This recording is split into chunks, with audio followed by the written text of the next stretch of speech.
Assalamualaikum warahmatullahi wabarakatuh. Saya Sri Wulandari akan mempresentasikan tentang sejarah kesultanan di Indonesia dari berbagai aspek. Pendidikan masa prasejarah. Masa praaksara adalah zaman pertama kali manusia mencoba mengembangkan berbagai kemampuannya baik di bidang ekonomi, religius, teknologi, pembangunan, teknologi pertanian, pembuatan alat, dan pembagian sosial dalam keluarga. Pada zaman ini belum ada lembaga pendidikan formal. Pendidikan dilaksanakan di dalam lingkungan keluarga dan dalam kehidupan keseharian masyarakat ilmiah.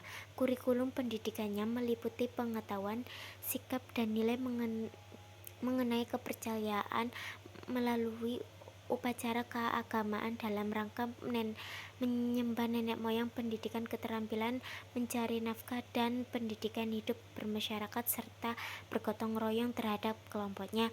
Guru adalah pendidikan, terutama adalah para orang tua secara tidak langsung, juga orang dewasa dalam kelompoknya, dan alam juga sebagai guru mereka. Pendidikan masa Hindu-Buddha. Pada masa Hindu-Buddha, perkembangan pendidikan sudah mulai menampakkan suatu gerakan pendidikan dengan misi penyebaran ajaran agama dan cara hidup yang lebih universal dibandingkan dengan pendidikan sebelumnya. Pendidikan masa Hindu-Buddha yang ada di Indonesia membawa perubahan besar bagi kehidupan masyarakat Indonesia. Telah memiliki kemampuan dasar yang dibanggakan sebelum masuknya Hindu-Buddha. Setelah Hindu-Buddha berkembang di Indonesia, kemampuan masyarakat Indonesia semakin berkembang karena berakulturasi dan berinteraksi dengan tradisi Hindu-Buddha. Hindu-Buddha di Indonesia sangat berbeda, tidak seperti di India. Di Indonesia, Hindu dan Buddha saling hidup berdampingan. Pendidikannya yang tidak begitu ketat menerapkan golongan per golongan masih tetap dilakukan oleh para kerajaan serta bangsawan yang ada di Indonesia. Pendidikan masa Hindu ini telah tepat dikatakan sebagai perguruan di mana para murid berguru kepada para cerdik cendekia. Pada abad ke-6 berkembanglah di Sumatera kerajaan Sriwijaya di kota Palembang. Lama-kelamaan menjadi pusat agama Buddha. Raja Sriwijaya keturunan Salendra dan beragama Buddha. Kemudian pada abad ke-8 di Jawa Tengah berdiri kerajaan Kalingah dengan Raja Sanjaya. Karena itu secara umum tujuan akhir adalah mencapai moksa atau nirwana. Secara khusus dapat dibedakan sebagai berikut. 1. Bagian kaum Brahmana. Pendidikan bertujuan untuk menguasai kitab suci sebagai sumber kebenaran dan pengetahuan yang universal. Yang kedua, bagian golongan kesatria. Pendidikan bertujuan untuk memiliki pengetahuan teoritis yang berkaitan tentang pengaturan pemerintah. Yang ketiga, bagi rakyat biasa, pendidikan bertujuan agar masyarakat memiliki keterampilan yang dibutuhkan untuk hidup sesuai dengan pekerjaan yang secara turun-menurun. Adapun jenis-jenis pendidikan masa itu sebagai berikut. Yang ke-1, pendidikan intelektual dikhususkan untuk menguasai kitab-kitab suci. Yang kedua, pendidikan kesatriaan untuk mendidik kaum bangsawan, keluarga istana kerajaan agar memiliki pengetahuan dan kemampuan yang berkaitan dengan pengaturan pemerintah dan belajar untuk berperang. Yang ketiga, pendidikan keterampilan bagi masyarakat bisa berlangsung dalam keluarga sesuai dengan keterampilan yang dimiliki orang tuanya. Namun dengan demikian ada beberapa tempat yang bisa dijadikan sebagai lembaga pendidikan, antara lain: 1.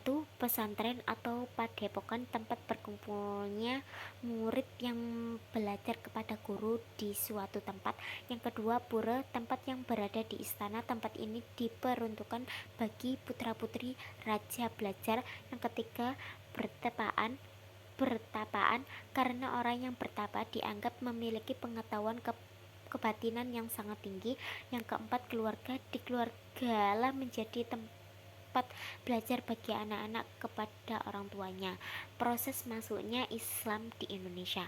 Proses masuknya Islam ke Indonesia memunculkan beberapa pendapat. Para tokoh yang mengemukakan pendapat itu diantaranya ada yang langsung mengetahui tentang masuk dan tersebarnya budaya serta ajaran agama Islam di Indonesia. Ada pula yang melalui berbagai bentuk penelitian seperti yang dilakukan oleh orang Barat yang datang ke Indonesia karena tugas atau dipekerjaan oleh pemerintah di Indonesia. Sumber-sumber pendukung masuknya Islam di Indonesia diantaranya adalah Arab. Satu, Arab. Pedagang Arab yang melakukan aktivitas perdagangan yang dengan bangsa Indonesia. Pedagang Arab telah datang ke Indonesia sejak masa kerajaan Sriwijaya abad ke-7 Masehi yang menguasai jalur pelayaran perdagangan di wilayah Indonesia bagian barat termasuk Selat Malaka pada waktu itu. Kedua, Eropa. Marco Lopo tahun 1292 Masehi. Ia adalah orang yang pertama kali yang menginjak kakinya di Indonesia ketika ia kembali dari Cina menuju Eropa melalui jalan laut. Yang ketiga, India menyebutkan bahwa para pedagang India dari Gujarat mempunyai peranan penting dalam menyebarkan agama dan kebudayaan Islam di Indonesia. Yang keempat, Cina diketahui melalui catatan dari Mahwan, seorang penulis yang mengikuti perjalanan Laksamana Chingho. Yang kelima, sumber dalam negeri. Terdapat sumber dari dalam negeri yang menerangkan berkembangnya pengaruh Islam di Indonesia, yakni penemuan sebuah batu lereng. Batu tersebut bersurat itu menggunakan huruf dan bahasa Arab yang sebagai tulisannya telah rusak. Batu itu memuat tentang meninggalnya seorang perempuan yang bernama Fatimah binti Maimun. Kedua, makam Sultan Malikul Saleh di Sumatera Utara yang meninggal pada bulan Ramadan tahun 676 Hijriah. Yang ketiga, makam Syekh Maulana Malik Ibrahim di Gresik yang wafat tahun 1419 Masehi. Masuknya Islam ke Indonesia. Ada satu kajian yakni seminar ilmiah yang diselenggarakan pada tahun 1963 di kota Medan yang menghasilkan hal-hal sebagai berikut. Satu, pertama kali Islam masuk ke Indonesia pada abad 1 Hijriah atau 7 Masehi. Yang kedua, daerah pertama yang dimasuki Islam dari pesisir Sumatera Utara. Yang ketiga, para dai. Yang pertama, mayoritas adalah para berdagang. D. Saluran dan cara-cara Islamisasi di Indonesia. Saluran Islamisasi yang berkembang ada 6, yaitu 1.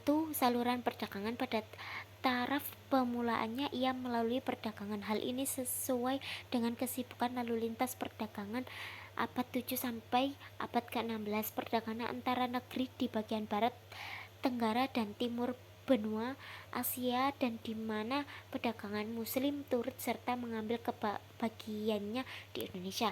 Yang kedua, saluran perkawinan. Perkawinan merupakan salah satu dari saluran Islamisasi yang paling memudahkan karena ikatan perkawinan merupakan ikatan lahir batin.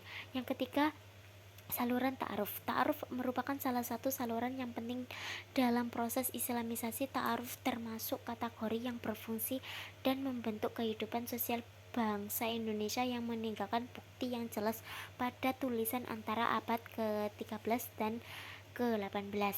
Yang keempat, saluran pendidikan. Para ulama, guru agama, raja berperan besar dalam proses Islamisasi. Mereka menyebarkan agama Islam melalui pendidikan, yaitu dengan mendirikan pondok pesantren merupakan tempat pengajaran agama Islam bagi para santri. Yang kelima, saluran kesenian. Saluran Islamisasi melalui seni seperti seni bangunan, seni pahat atau ukir, seni tari, musik, dan seni sastra. Yang keenam, saluran politik. Pengaruh kekuasaan raja sangat berperan besar dalam proses Islamisasi. Ketika seorang raja memeluk agama Islam, maka rakyat juga akan mengikuti jejak rajanya. Perkembangan Islam di Indonesia masa kerajaan-kerajaan.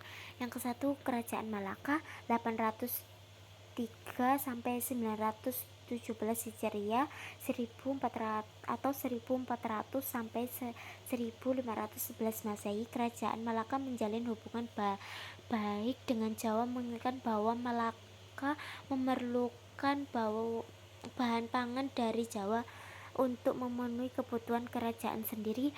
Persediaan dalam bidang pangan dan rempah harus selalu cukup untuk melayani semua pedagangan Jawa untuk membawa rempah-rempah dari Maluku ke Malaka. Yang kedua Kerajaan Aceh 920 sampai 1322 Hijriah atau 1514 sampai 1904 Masehi. Pada abad ke-16 Aceh memegang peranan pentingnya di bagian utara Pulau Sumatera. Pengaruh Aceh meluas dari Barus di sebelah utara hingga selatan di daerah Indapura sebelum di bawah pengaruh Aceh yang tadinya merupakan daerah pengaruh Minangkabau. Yang menjadi pendiri kerajaan Aceh adalah Sultan Ibrahim. Ia berhasil melepaskan Aceh dari Bidi. Yang ketiga Kerajaan Demak 918 sampai 960 Hijriah atau 1512 sampai 1552 Masehi. Di Jawa Islam disebarkan oleh para wali songo. Mereka tidak hanya berkuasa dalam lapangan keagamaan tetapi juga dalam hal pemerintahan dan politik. Bahkan seringkali seorang raja baru sah seorang raja kalau ia sudah diakui dan diberkahi wali songo. Demak merupakan salah satu raja yang bercorak Islam yang berkembang di pantai utara Pulau Jawa. Raja pertamanya adalah Raden Patah. Yang keempat Raden Banten 960 sampai 1096 Hijriah atau 1552 sampai 1684 Masehi. Banten merupakan kerajaan Islam yang mulai berkembang pada abad ke-16 setelah pedagang India Arab Persai mulai menghindari Malaka yang sejak tahun 1511 telah dikuasai Portugis. Dilihat dari geografinya, Banten pelabuhan yang penting dan ekonominya mempunyai letak yang strategis dan menguasai Selat Sunda yang menjadi urat nadi dalam pelayaran dan perdagangan melalui lautan Indonesia di bagian selatan dan Sumatera Utara. Yang kelima Kerajaan Goa 1078 Hijriah atau 1667 Masehi. Kerajaan yang bercorak Islam di Semenanjung Selatan Sulawesi atau Gorontalo. Kerajaan ini menerima Islam pada tahun 1605 Masehi. Rajanya yang terkenal dengan nama Tumapari Skalona yang berkuasa pada tahun abad ke-15 dan permulaan abad ke-16. Yang keenam Kerajaan Maluku. Kerajaan Maluku terletak di bagian daerah Indonesia bagian timur. Kedatangan Islam ke Indonesia bagian timur yaitu ke Maluku tidak dapat dipisahkan dari jalan perdagangan yang berbentang antara pusat lalu lintas pelayaran internasional di Malaka, Jawa, dan Maluku. Diceritakan bahwa pada abad ke-16 Raja Ternate yang ke-12 Mulomateya bersahabat baik dengan orang Arab yang memberikan petunjuk bagaimana pembuatan kapal, tetapi agaknya bukan dalam kepercayaan. Sejarah tulisan Jawi. Kedatangan Islam di Indonesia di Asia Tenggara termasuk Indonesia diperkirakan sudah berlangsung sejak abad pertama Hijriah atau abad ke-7 Masehi. Secara bertahap perkembangan itu disertai penyebaran bahasa Arab dengan tulisannya. Data arkeologis nisan kubur dari abad ke-11, 13 sampai awal 15 Masehi menunjukkan bahwa tulisan yang digunakan ia tulisan Arab. Dikatakan bahwa fakta ini menunjukkan satu kemungkinan yang kuat bahwa tulisan Jawi itu dinamakan oleh orang Arab yang menunjukkan tulisan yang digunakan oleh orang Sumatera, yaitu pendudukan Al-Jawa yang beragama Islam yang menggunakan bahasa Melayu pada abad ke-16 Masehi. Di Pasai juga telah ada penggunaan aksara Arab Melayu yang lazim disebut tulisan Jawi, sehingga bahasa Melayu yang mengalami proses islamisasi berbeda dengan bahasa Melayu zaman Sriwijaya. Pada zaman bahasa Melayu klasik, kebanyakan para pengarang yang terdiri dari para ulama telah membubui nama Al-Jawi di ujung nama mereka. Tulisan Jawi. Dasar tulisan Jawi merujuk kepada huruf hijaiyah kecuali beberapa huruf tambahan yang mengikuti fonetik Melayu ditambahkan huruf Parsi. Tulisan Jawi adalah tulisan Melayu yang memakai aksara Arab atau aplikasi huruf Arab dalam bahasa Melayu, yaitu tulisan yang banyak dipakai di kawasan Asia Tenggara sejak periode Kesultanan hingga saat ini yang telah tumbuh, yang diperkirakan yang muncul pada abad ke-14 Masehi, kini dapat disebut pada digunakan di Malaysia, Singapura, Brunei Darussalam, Indonesia, Thailand Selatan, dan Filipina Selatan. Dalam perkembangan transliterasi huruf juga disesuaikan fonem yang muncul di luar Jazirah Arab. Peranan tulisan Jawi. Peranan tulisan Jawi terdapat pada berbagai bidang. 1. Bidang perdagangan, di mana bahasa Melayu menjadi lingua franca. Yang kedua, bidang keagamaan, terbukti dari banyaknya naskah bertulisan Jawi dengan bahasa Melayu yang menimbulkan perkembangan kitab sastra keadaan yang isinya mengenai fikih, syariat, tasawuf, dan suluk, teologi, tafsir, dan ilmu falak. Yang ketiga, bidang korespondensi dan perjanjian antara kerajaan Islam dengan pemerintah asing. Hal itu terbukti dari banyaknya surat menyurat.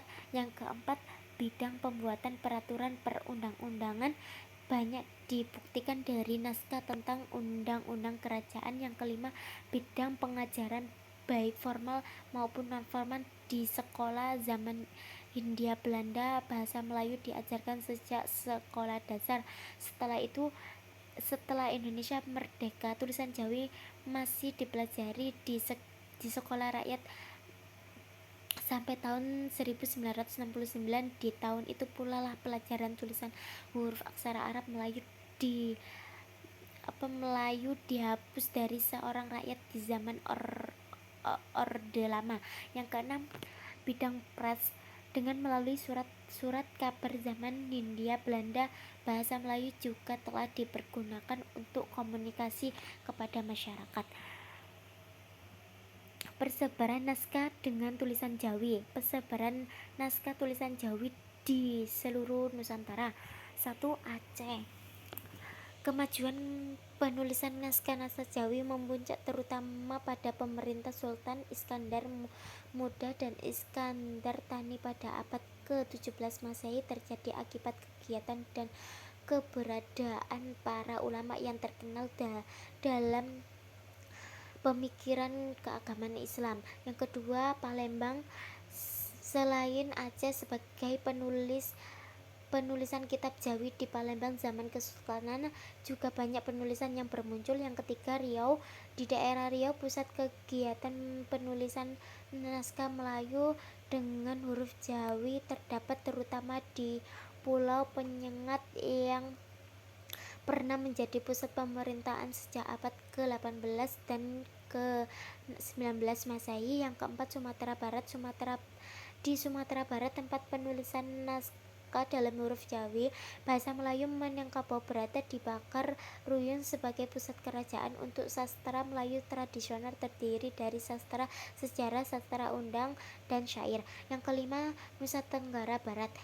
Jurnal Kolamuna volume 3 nomor 1 Juli 2017, 50 naskah Melayu yang bertulisan Jawi dapat pula diperoleh di daerah NTB, yaitu di Lombok dan Bima. 6.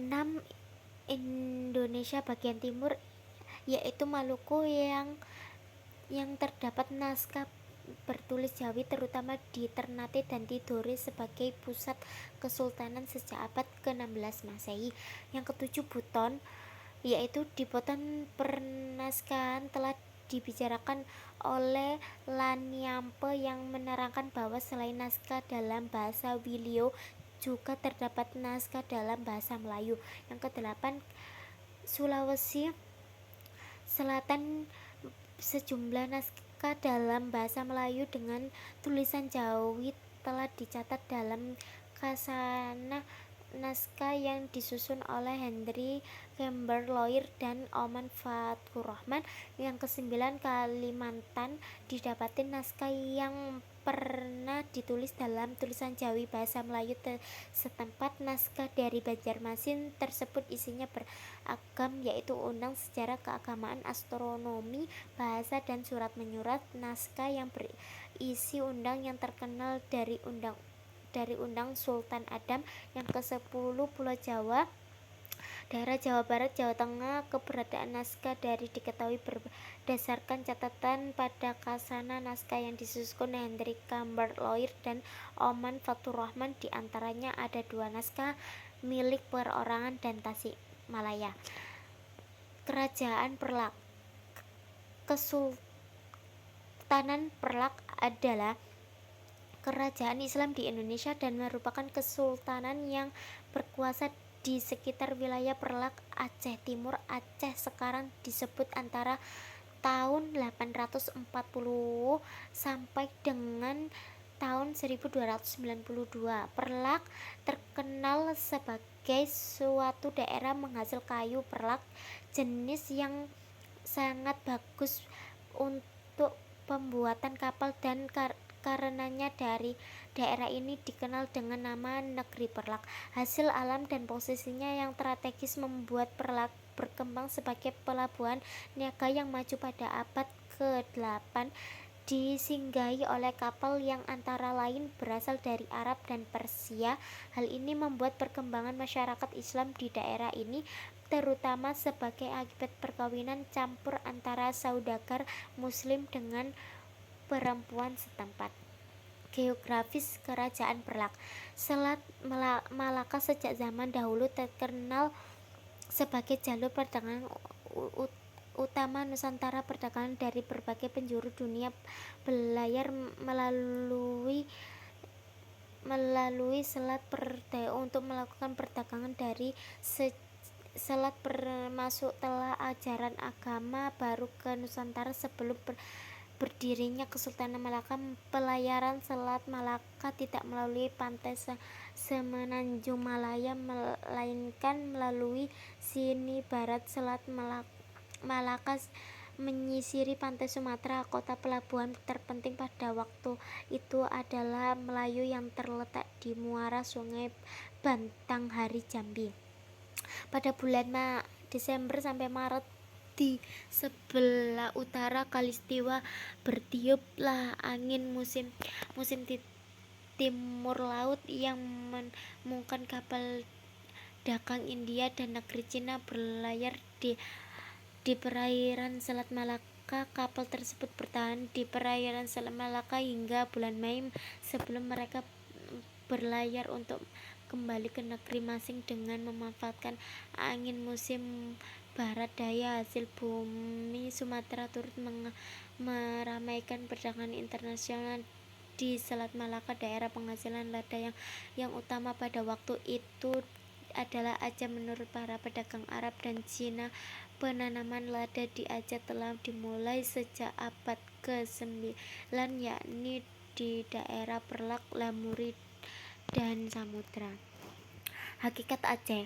Naskah Hakikat Aceh mengucapkan bahwa penyebaran Islam di bagian utara Sumatera dilakukan seolah seorang ulama Arab yang bernama Syekh Abdullah Arif pada tahun 506 Masehi atau 1112 Hijriah. Lalu berdirilah Kesultanan Perlak dengan kesultanan yang pertama Alauddin Shah yang memerintahkan tahun 520 sampai 544 Hijriah atau 1161 sampai 1186 Masehi. Sultan yang telah ditemukan makamnya adalah Sulaiman bin Abdullah yang wafat tahun 608 Hijriah atau 1211 Masehi. Perkembangan dan pergolakan. Sultan pertama Perlak adalah Sultan Alauddin Syekh Maulana Abdul Aziz Syah bin Ali Al-Muqtabar bin Muhammad Nafis Zakiyah bin Abdullah Al-Kamil bin Al-Imam Hasan Al-Mutsanna bin Sayyidina Hasan Syekh bin Sayyidina Ali karkamallahu wajhahu menikahi Sayyidina Fatimah Az-Zahra putri Rasulullah SAW, sedang nasab dari ibunya Sultan Alauddin Syekh Maulana Abdul Aziz bin Maktub Tasyuri binti Pangeran Salman bin Abdullah Al-Bahir Al-Farizi bin Al-Imam Ali Zainal Abidin bin Sayyidina Husain bin Sayyidina Ali Karkamalu wajhahu menikahi Sayyidina Fatimah Az-Zahra putri Rasulullah SAW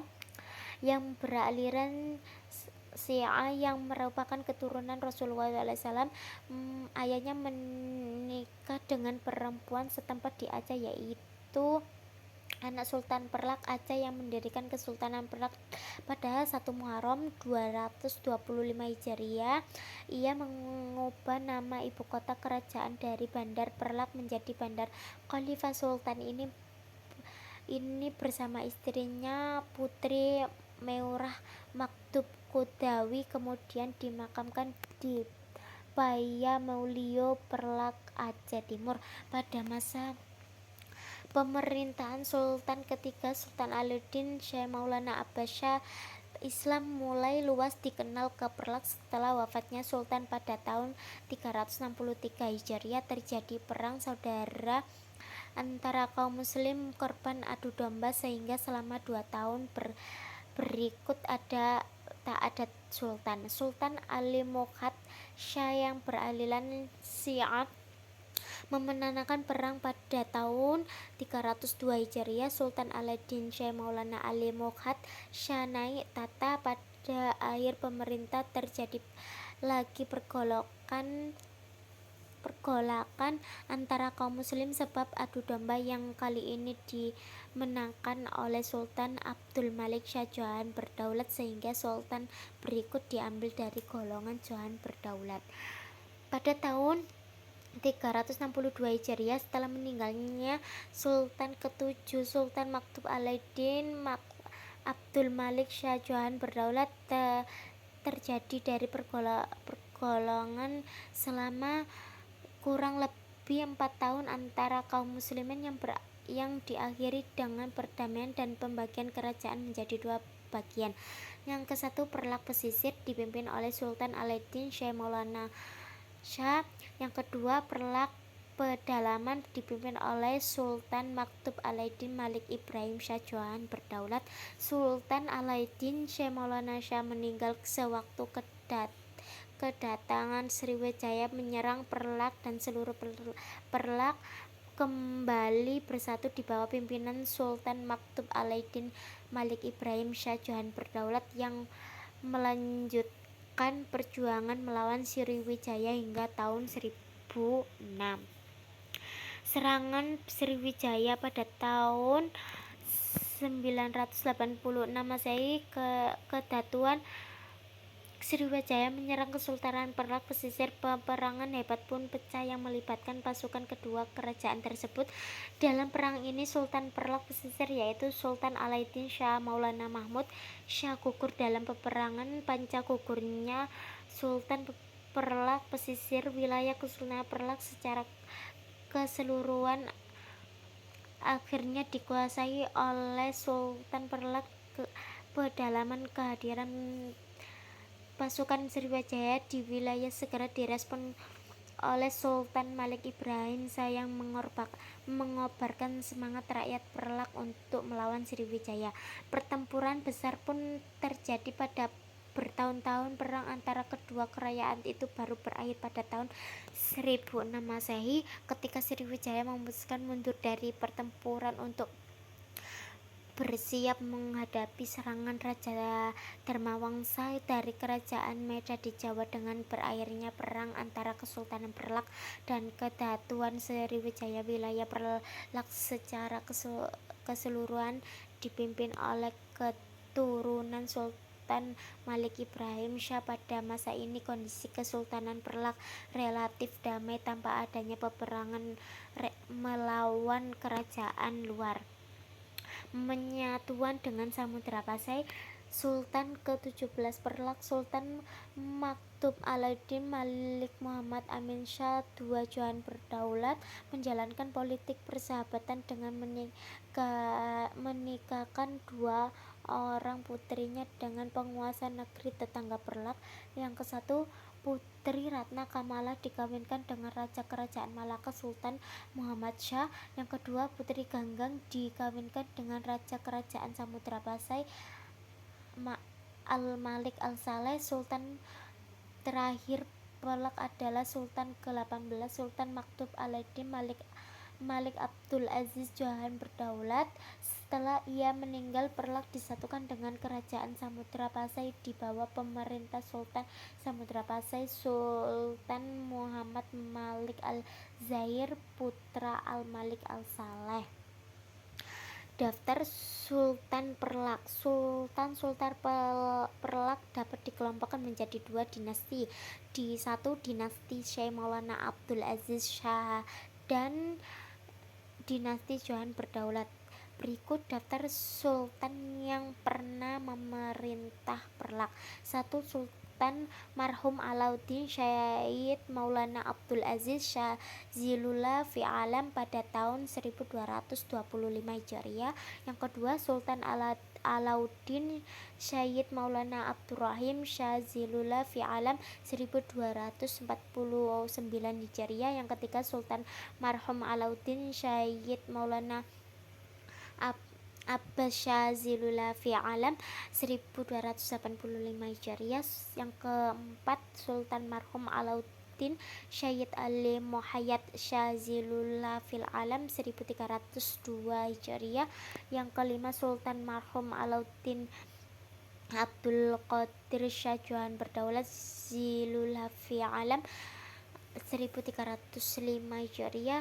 Yang keenam, Sultan Mardum Alauddin Muhammad Amin Shazilullah fil Alam 1309 Hijriah. Yang ketujuh, marhum Alauddin Abdul Malik Shazilullah fi Alam 1327 Hijriah. Yang terakhir, Sultan Maktub Alauddin Syahid Matul Shazilullah fi Alam 1349 Hijriah. Terima kasih